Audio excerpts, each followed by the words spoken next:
Just like launching a rocket into space requires a tremendous amount of initial energy to achieve liftoff, launching a new influencer marketing campaign with brand new influencers takes a tremendous amount of work. But once a rocket achieves a certain altitude, gravitational forces shear away and the rocket can continue moving out into space on pure momentum. Influencer marketing can work the same way. What if you could leverage ongoing relationships and amplify existing content and motions to keep moving forward? That's what we're covering in today's episode of Partnership Unpacked.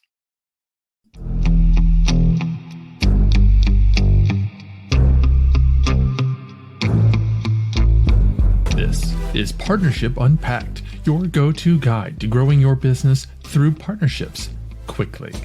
I'm your host, Mike Alton, and each episode unpacks the winning strategies and latest trends from influencer marketing to brand partnerships and ideas that you can apply to your own business to grow exponentially. And now, the rest of today's episode. Welcome back to Partnership Unpacked, where I selfishly use this time to pick the brains of experts at strategic partnerships, channel programs, affiliates, influencer marketing, and relationship building. Oh, and you get to learn too. Subscribe to learn how you can amplify your growth strategy with a solid takeaway every episode from partnership experts in the industry. And today is certainly going to be another highly tactical discussion because I can't tell you how many times I've gone through the trouble to find an influencer, meet with them, bring them up to speed in our company and audience, and build a campaign with them, only have to go through the entire process again with the next campaign or feature launch. There's got to be a better, more efficient way to find and work with influencers, right? Well, that's exactly what Adam's going to talk to us about. Adam's been working for decades to help brands understand how to test, create, and optimize their marketing and communications. Group RFZ was founded with a similar charge in mind to give the marketing suite the tools and insights they need to be successful. And their focus is on the influencer marketing space, where they help brands and agencies get past vanity metrics and understand exactly how their marketing programs are going to impact the way consumers think, feel, and act. Hey, Adam, welcome to the show. Thank you. Great to be here.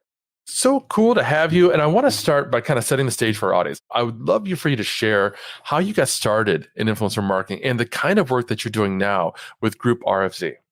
Yeah, sure. The shift kind of happened organically. When we started Group RFZ, and myself, my other partners were all market researchers by trade, it was more focused on content marketing and trying to help marketers and communication professionals kind of get past those vanity metrics, as you mentioned in the beginning, and understand how visitation to a website, a blog, a piece of sponsored content really impacted visitors and consumers.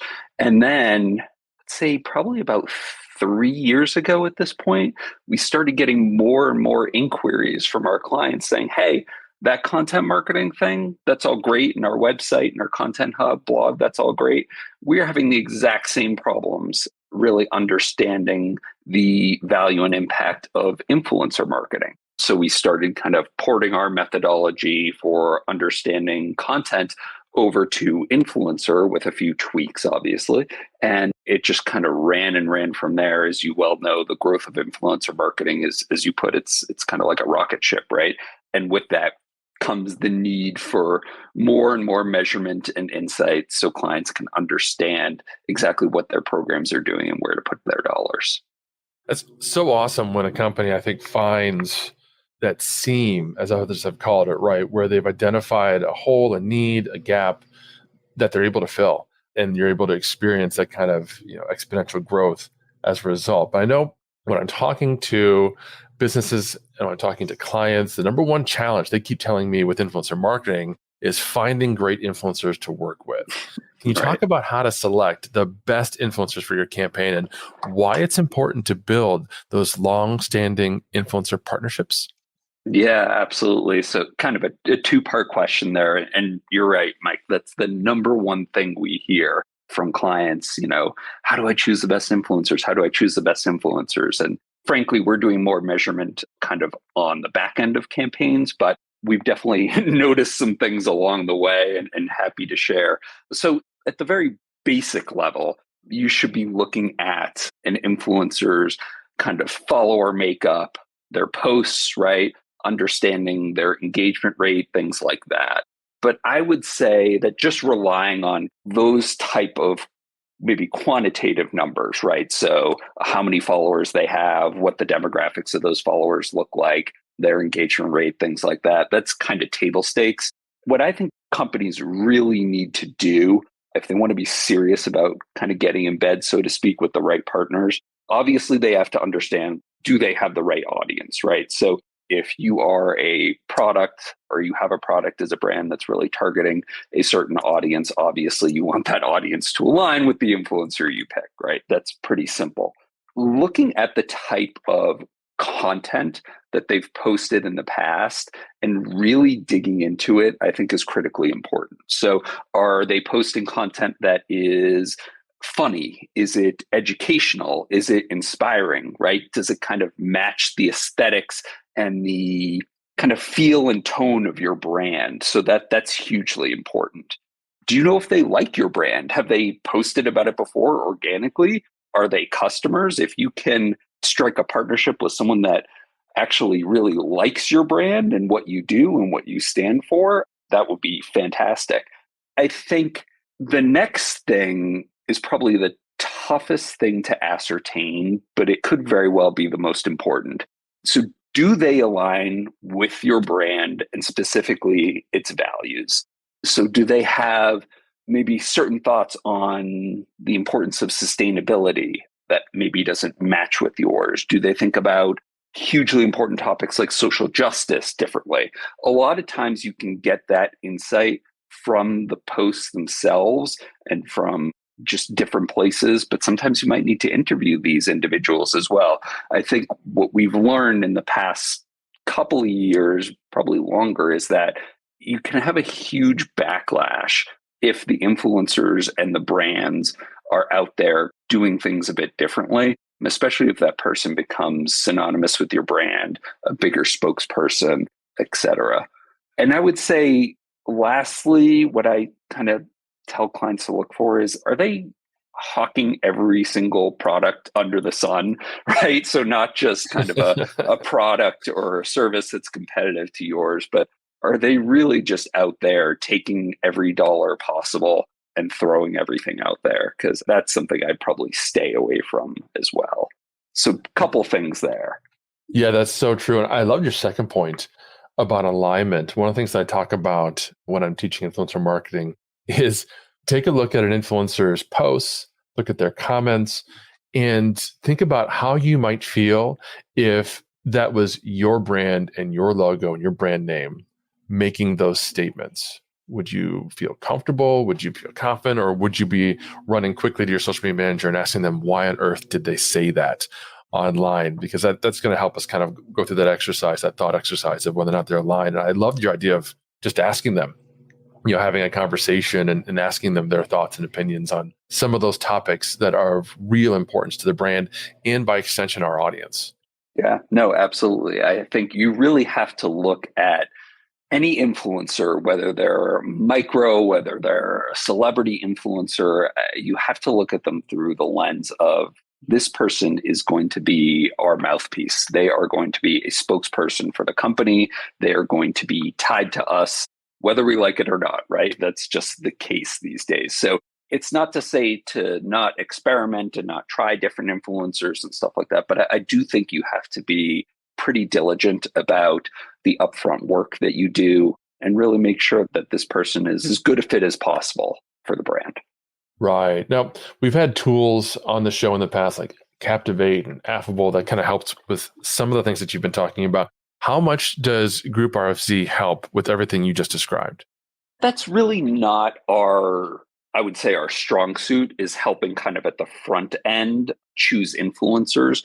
Now, I would say, though, that through measurement of campaigns, and we can get into that a little bit, how that all works, we are able to give you insights that help you moving forward, such as micro influencers are the best for you on Instagram, or influencers who really have a kind of humorous bend are kind of the best play for your brand, or influencers who put out this type of message with this audience and this setting really, really work well. So we are able to give you that info to strategically look ahead, but coming to us and saying, hey, I need to choose from, 50 influencers. I need kind of the 20, 30 best. It's not something we do often. We could definitely do some exploratory research, which frankly, I wish more brands invested in doing some research up front with their target audience to understand if this is a good fit or not.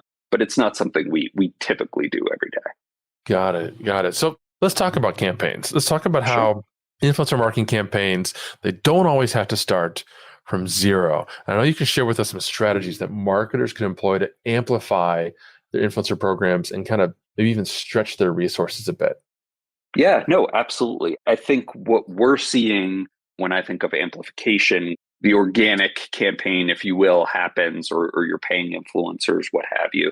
And then you're taking that, you're amplifying it, whether it's on Meta or TikTok or whichever channel. We are seeing that more and more and more with brands kind of taking those best performing posts, and I'm putting that in air quotes, which you can't see, and then kind of amplifying them out. What I do wish brands would be a little bit more measured about is looking at those organic posts and not just understanding, hey, this got a really high engagement rate.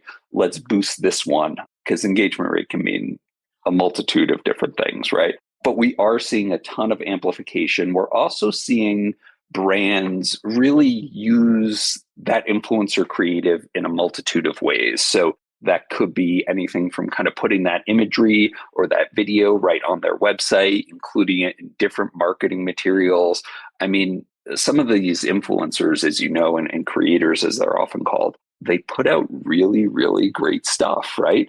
And you're paying for them to create these idyllic images or videos about the brand. So you might as well use it kind of across your marketing communications, which we're seeing a lot of brands do today. Absolutely. Now, you mentioned engagement and engagement rate, which we know those are great metrics, but they're not necessarily impacting the business, right? So determining ROI, that's such a huge challenge when it comes to influencer marketing. How are you using brand lift to measure success? Yeah, no, it's a great question. So I think when you think about the marketing funnel, so you have the top of the funnel, the middle of the funnel, the bottom of the funnel. The very bottom of the funnel, you've got kind of those buy now, click here type of products, right? There are some really good ways, especially with so much e-com, so much DTC brands, that people can measure kind of the ROI, right? It's a simple trackable link, promo code, stuff like that. That tends to work really, really well. But the truth is, a lot of brands aren't just selling things online. They've got retail stores, or they've got stuff with a longer purchase cycle. It's not kind of one of those inexpensive impulse buys. Or they're doing stuff at the top of the middle of the funnel. Their campaigns and programs are really geared to build awareness or shift or strengthen perceptions, get people in that consideration set. And that's when it becomes pretty challenging for brands and agencies to really kind of measure the impact against those specific goals, right? Because just because you have a certain number of views, a certain engagement rate, doesn't necessarily mean that people are more favorable to your brand because of the influencer content, or they believe that they're going to go out and buy your product, your service in the next 6 months, or that it increased their kind of perceptions or strengthened their perceptions of you. So they think of you now as a more trustworthy brand, or they think of you as a more modern brand, or any of those kind of messages that you're trying to get across or benefits, right? So where brand lift comes in is really when it comes to programs and campaigns that are around those top and middle of the funnel goals. So at the end of the day, you can measure the impact that the campaign had on things like brand or product awareness, brand love or favorability, place in the consideration set, purchase intent. And you can actually see how messages came off to those target audiences, right? So you can understand, for instance, if a post or a video or an entire campaign led people to believe that you are a cost-effective brand or a brand that really puts valuable products out there. Or again, trust is a huge thing that we typically measure. Modern brand, brand for you, whatever those kind of brand attributes are, that's stuff that can all be kind of tracked and measured and demonstrated via brand lift. That's fascinating. Can you drill down a little bit more into how that actually works? How do you establish how much trust a consumer has in a brand? Yeah, absolutely. So, the way that we go about it and the way any good brand lift study should be performed is through a control exposed research approach. And without getting too into the weeds, really the control exposed approach, just kind of like you probably know about through any type of medical research, pharmaceutical studies, control exposed, very, very popular. The exposed group in this situation are going to be people that have actually seen the content. So they've watched that influencer video, they've seen that post, right? They've scrolled through the story. The control group is always going to be a lookalike audience. So same from a demographic, psychographic, and maybe category usage perspective as the exposed group. So any exposed control, you just want the one differentiating factor to be that the exposed group has seen the content, the control group has not, right? So that way you're able to isolate the impact of that specific program or content. By running both of those groups through the same custom online survey, in our case, can be anywhere from 5 questions to 15 questions. And by looking at the differences in how they answered, right, the deltas, we can come back and say people that were exposed to the campaign were 10% more likely to purchase your product in the next 3 months, or 15% more likely to trust your brand. And the way we kind of get into trust and different attributes is simply by asking them on a 1 to 5 scale, how strongly do you agree or disagree with the following statements about brand X, right? And one of those statements would be a brand that I trust. And if the exposed group rates trust much higher than the control group, you know that it was due to that campaign or due to that asset. And you pass that on to the brand, and hopefully everyone's happy. Right. Okay. Oh, this is so fascinating. So we're using surveys, we're using focus groups, very much like the advertising industry or even politics and campaigns might use focus groups to help them determine, what message and what angle is going to resonate the most with a particular audience. This is so Yeah, cool. and it's not so much a focus group, although I think focus groups in ideation and that initial stage can be really, really helpful. But it is online surveys. It's taking really the next step, and instead of relying on what we call kind of behavioral metrics or more passive metrics, you're actually going out and asking people how they think, feel, and intend to act, right? And then measuring that against something, which is where the control group comes in. So it's just taking the next step so you know a little bit more and you're kind of getting the story right from the horse's mouth, so to speak. Love it. Now, just one other quick follow-up question. Have you noticed any difference in the effectiveness of what you're doing when it comes to B2C versus B2B? Not really, actually. Okay. It really depends on a lot of different factors. So just to kind of make blanket generalizations about kind of the results we see, every campaign tends to be so different. You've got different types of influencers, you've got different types of content, obviously different types of brands. I will say we are seeing a huge uptick in B2B. I think B2B was on the sidelines for a long time when it came to influencer marketing. And B2B can often be a little bit late to the marketing party, in my experience, kind of following in the footsteps somewhat of B2C with some tactics. But we are seeing a huge, huge uptick in the B2B work that we're doing. So it's great to see. So cool. So cool. Folks, I hope you're really digging this deep dive that we're doing in brand lift and measuring influencer marketing and the impact that it has on businesses. And one of the things that Adam mentioned a moment ago was how, particularly in e-commerce, you can measure link traffic, you can measure purchases and that sort of thing.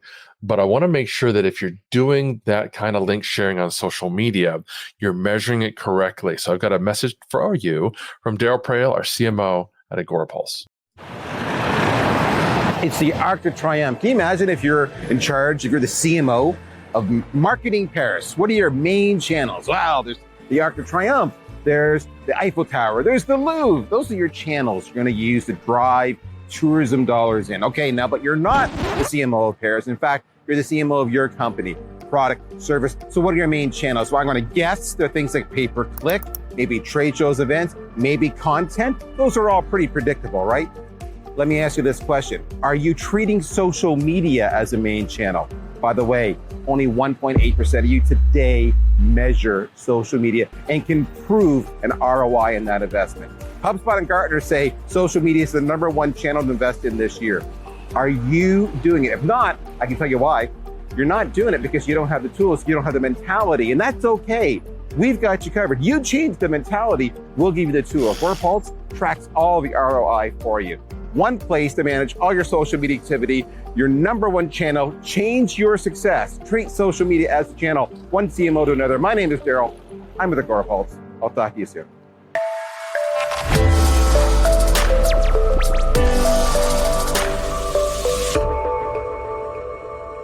All right, Adam, we've got all this data coming in now, right? We've got data from the social networks. We've got data from our website. We've got these surveys that are helping us to measure brand lift. How have you or the brands you've worked with used this kind of metrics and data to kind of course correct and improve or sharpen future campaigns? Yeah, no, it's a great question. So every brand is now asking us, how do we get the biggest bang for our buck, right? It's proven that influencer marketing works. So that's not the question anymore. So they just don't want to understand or get kind of that rubber stamp that the specific campaign moved the needle, right? They want to understand what channels they should be on, which are the best audiences to go after, which are the best influencers to hire, what type of content should they be putting out there? Should it be all video? Is there still value in static images? Is there a certain content theme that works best, right? So there's so many different options now when it comes to influencer marketing on where you put things, who you hire, how you position things, that they're looking for that tight formula, right? That says, okay, I'm brand X and I should be focused primarily on Instagram Reels with these 3 specific audiences. And what really works is this type of messaging delivered in a educational way, right? So they're looking for that specific, again, formula that helps them optimize. So they're not just throwing stuff out on every single channel, sort of throwing things against the wall and seeing what sticks, right? They really want to be more strategic with their planning and with their activations. And that's really what a lot of them are looking to measurement to help guide them.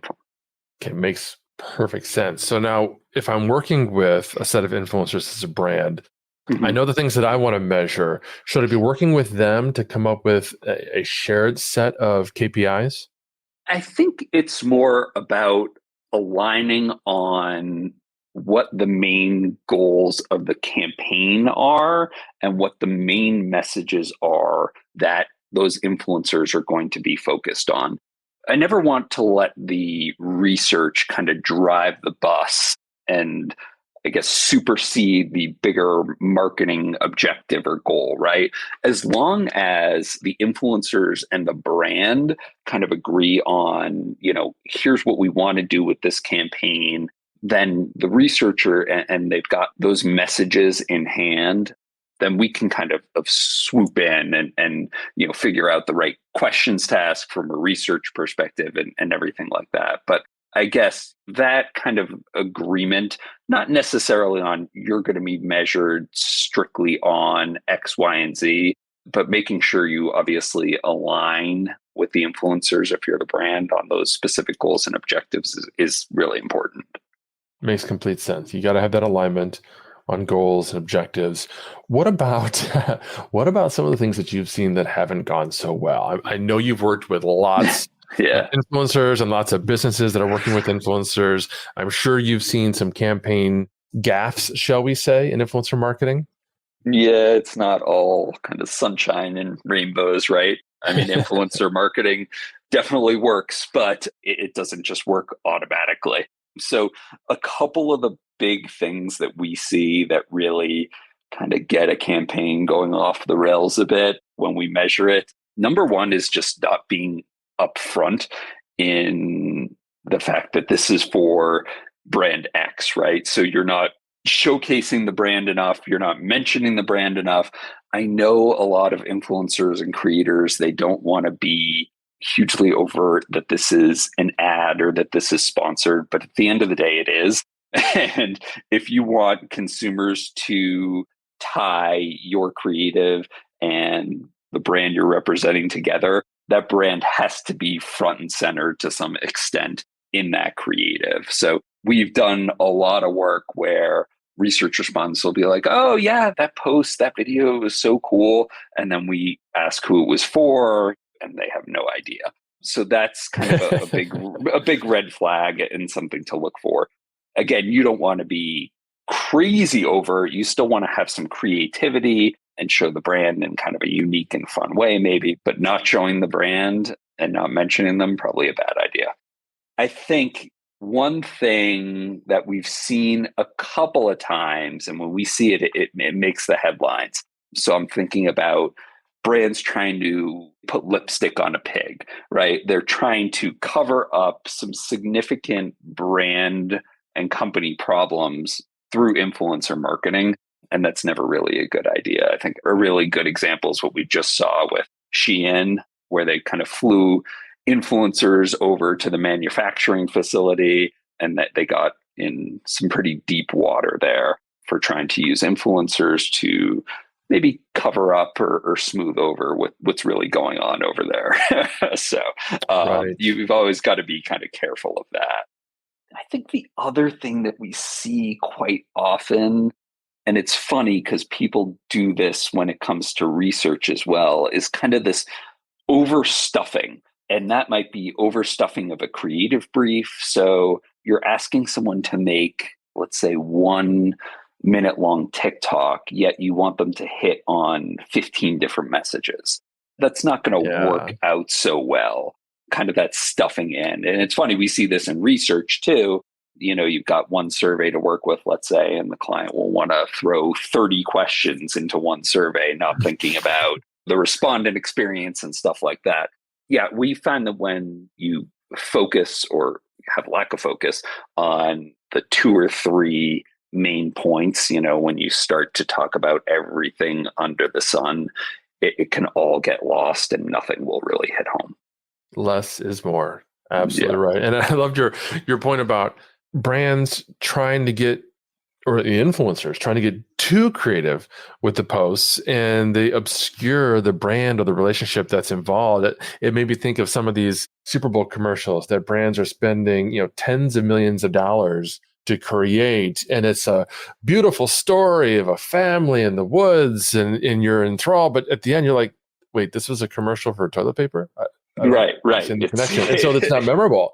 And so it's totally not effective, right? It was captivating a story, but it didn't deliver what it needed to do. So brands absolutely and influencers must do what you were talking about and make the brand a stronger part of the post. It doesn't have to be front and center necessarily, but it's got to be obvious that this is about that brand or their product or service. So Yeah. Adam, this is so cool. I've got just one more question for you. This is my favorite question. I ask this of all my guests.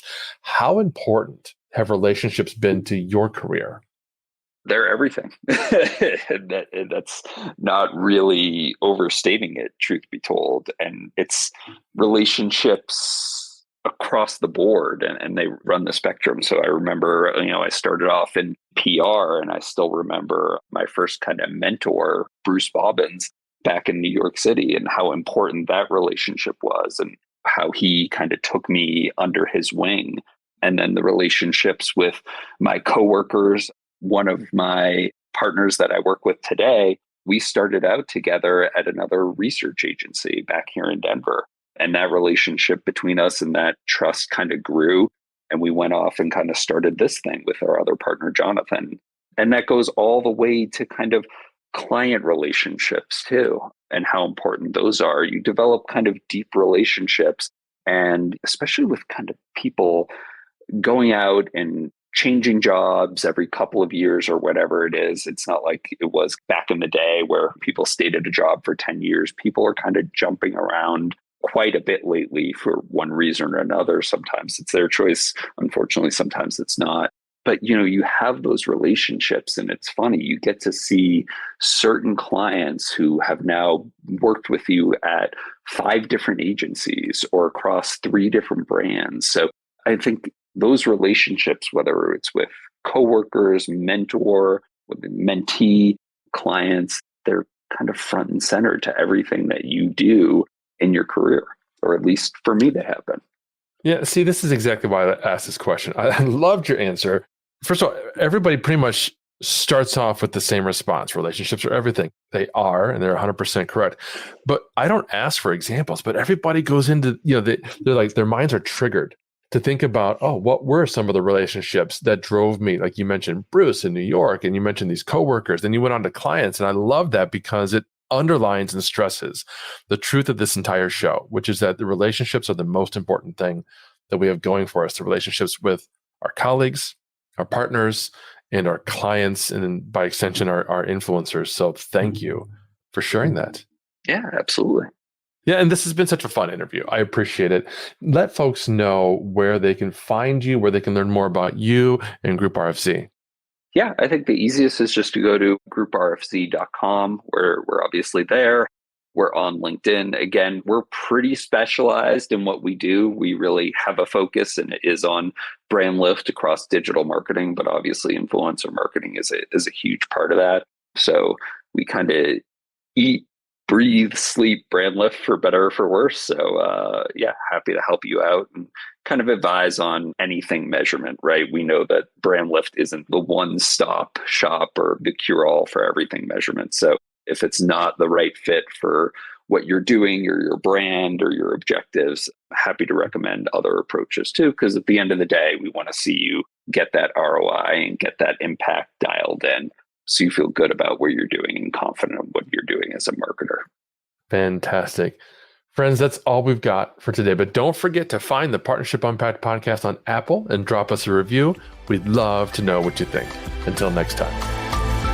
Thank you for listening to another episode of Partnership Unpacked, hosted by Mike Alton and powered by AgoraPulse, the #1 rated social media management solution, which you can learn more about at agorapulse.com.